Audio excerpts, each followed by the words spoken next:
这期视频呢，原本使用的素材是打算加在上一期表情包鉴定里的，但是由于主角过于难评，要讲清楚很费劲，而且会很长。最后我思来想去啊，还是打算给他来一期虚拟封神榜得了。本来呢，我当初在被学校毒打之前的最后一期预约，也是打算给他单开一期的，就当是还当时的债了吧。11月7日，一条自我介绍视频引起了一些拐人 Q 群的震动，原因无他，是由于这个视频非常直白的明示自己拥有前世，而且他的形象怎么说呢？虽然 Live 2D 质量赶不上前世吧，但黑白对半开的毛发，狐狸还有巫女的人设，很明显是生怕你认不出来他是谁啊。他就是稀有角龙种黑白角龙帕里 Pro 的绝凶狐，与高规律合砍 P 加唯一指定巫女，曾3度迎来落日的小祖宗有七 mana。我知道很多朋友一看见他就憋一肚子火啊，由于各种各样的原因，虽然有七 mana 早在2018年就开始活动了，但是它的实际有效活动时长却并不久，而且在这仅有的时间里还搞出一些奇奇怪怪的节奏。为了聊清楚这些事情，我只好把这期视频做得长一些，希望大家能理解。什么？我看到弹幕里有人问手机流量不够看怎么办？没关系，老丁早就给你找到流量拉满的办法了。广电锐龙卡每月99G 超大流量，参加首充后仅需24元，不仅能自选归属地，更重要的还是长期套餐。广电背靠移动基站，所有移动能覆盖处广电同样流畅。现在下单还有额外赠送通话时长加部分流量，限时福利别错过哟！铁子们赶紧点击评论置顶查看吧。商城里还有移动电信的卡品均可申领，申请商城任意卡品，店铺额外赠送大家半年的 B 站大会员。要聊清楚有七 mana 的直播生涯，我们还是要从最开始说起。2018年8月，有七 mana 作为 P 加成员出道，4年呢，他换了画师和皮套，加入了韩国一个虚拟主播社团叫541的。给不了解他的朋友提一嘴，他是韩国人啊，只不过是直播比较日式，因为是 P 加出身的嘛。他加入了这个541，在2020年初就经营不善解散了，就存在了1年。解散之后啊，他们本来要全员移籍进拟级3季的韩国分部的。哎，你看，这就是入行早的好处了。你后来者要加个什么学院，几个人共用一个直播间，还要挤破头才能进彩虹社。20年的时候，你加一个隔年就解散的社团都能保送你进去。结果有 T-Mana 面对这份轻松搞到的 offer， 他左思右想就是看不顺眼，人没去，不但没去呢，而且当场他就宣布隐退了，也是迎来了自己的第一次毕业。20年2月，他第一次毕业直播的当晚 ，B 站粉丝突破了20万。在我查资料的过程中，有看到有人说当年他是因为被人背刺才毕业的，当时我已经在写作微刷情报专栏了，所以我对这个事儿呢还有印象。但是由于时间太老，早2年我还能找见有关的素材，现在只能凭记忆口述给各位了，哪儿讲差了错了的能包涵。这个事儿的起因是541这个社团的头子是一个叫牟阿玲的韩国管人，他和 Mana 俩人呢关系不错，应该说是很好啊，所以541成立的时候 Mana 才会从 P 加义无反顾的出来换皮套再播，相当于是帮朋友忙嘛。结果这个牟阿玲后来运营不下去了，原因也挺复杂的，不光是经营不善，好像当时还有个什么禁播事件之类的，但是我记得不太清了。总之就是黄摊了，然后他把社团打包卖给了彩虹社，但据说他打包的这个方法很坑人，他是直接把形象一起打包卖了，也就是说要么你加入彩虹社，要么就只能毕业，不存在带皮转个人的说法。所以传闻中说 Mana 是被他给坑了，才有了后面改名 Soy 换皮套重新开播的事儿。这个事儿影响很大，有人认为 Mana 正是因为被挚友给坑过，所以才变得不信任别人，以至于后来闹出了字幕组风波，当然那是后话了。我们话又说回来，当年看呢，牟阿玲确实坑人，他没给底下人选择的自由，但是如果当时 Mana 真的加入了彩虹社，说不定就是另一番光景了。怎么样，点个赞吧，家人们！这段秘辛现在你只能从我们这些老东西嘴里听到了，百科上都不写这段了。我估计一些 Mana 老粉都不太记得还有这个事儿了，这不得值1-2个硬币啊！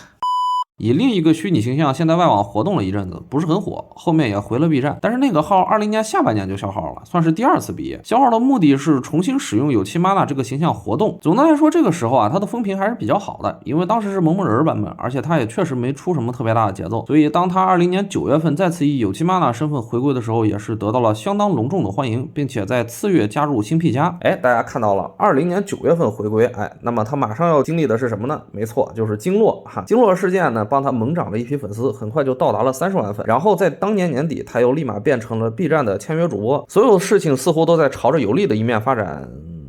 由于各种各样的原因啊，有七 mana 这次回归之后宣布自己转型成为主攻 B 站的虚拟主播，这也就是说他几乎不会去外面直播。这一决定一定程度上等同于抛弃了之前经营的外网观众。由于主营 B 站，他的大部分直播事宜都要和字幕组进行商量。刚安稳直播1年之后，有七 mana 的字幕组风波就爆发了。此事在微圈传闻鉴定中亦有记载啊，所以在这里我们不过多赘述。总之呢，这件事儿基本上是一个乌龙，但是有七 mana 在其中表现出了相当程度的对字幕组的不信任，以及他性格中的冲动和任性的问题。这里提一嘴，虽然有人认为被狗咬了，这个可能是机翻导致的理解偏差，但是现在复盘来看的话，我仍然认为他当时处理问题的方式过于情绪化，他做出的言论和行为对解决问题的帮助不大，反而很容易激化矛盾，还不如啥都不说呢。最后事情处理的结果就是把所有涉及的钱款给捐了，也算是处理的比较妥当，但是他冲动发言的影响已经发酵起来，对风评带来的负面效果很难被修复。度过了字幕组风波之后呢，有期妈娜的职业生涯似乎就突然开始可持续性的崩盘了。转过年来的2022年2月，他宣布由于学业问题要停播，停播到了4月份，之后回来播了半年，播到11月份呢，因为身体原因又要停播，然后就开始进入了完全不活跃的状态。其实到这儿啊，也不过是一个普普通通的老辈子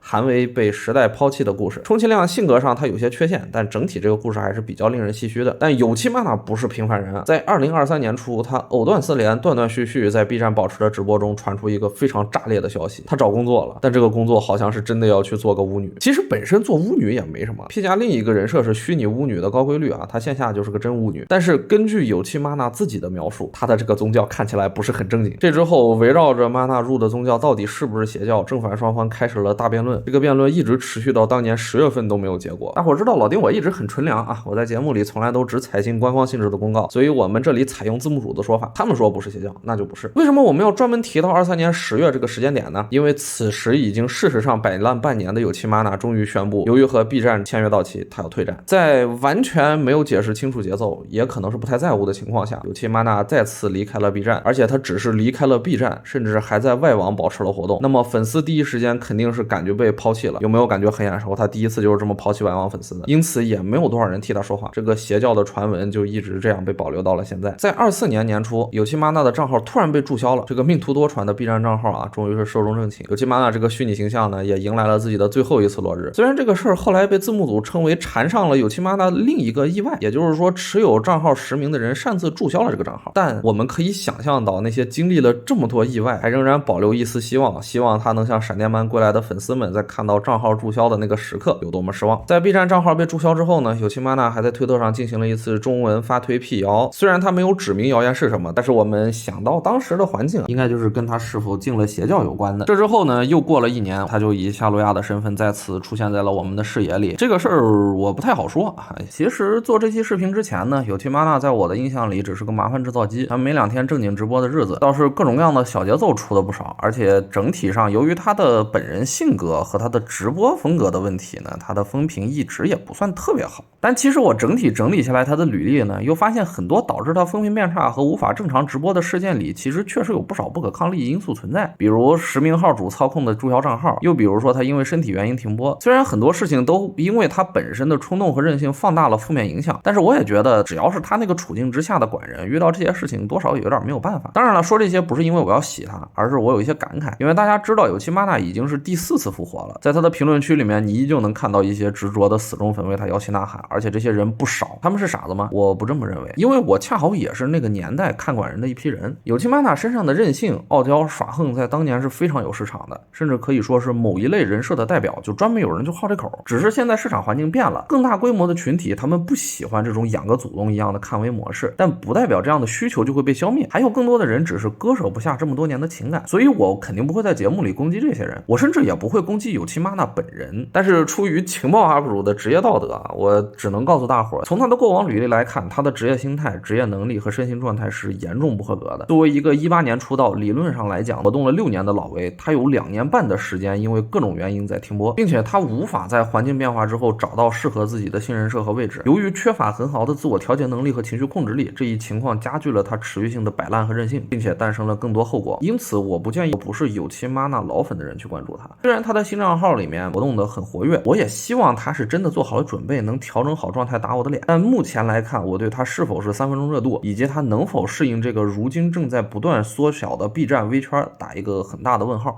好，终于介绍完了。这期视频由于涉及上古管人，而且是已经注销账号的上古管人，所以我找资料耗费了巨量的时间，光是电脑上我就开了30多个标签页啊，很多事情还是只能一笔带过的讲一讲，也欢迎大家在评论区里面说出你的看法或者补充一些信息。那么我是亮照，下次攒够一期素材，我们再接着吹牛逼。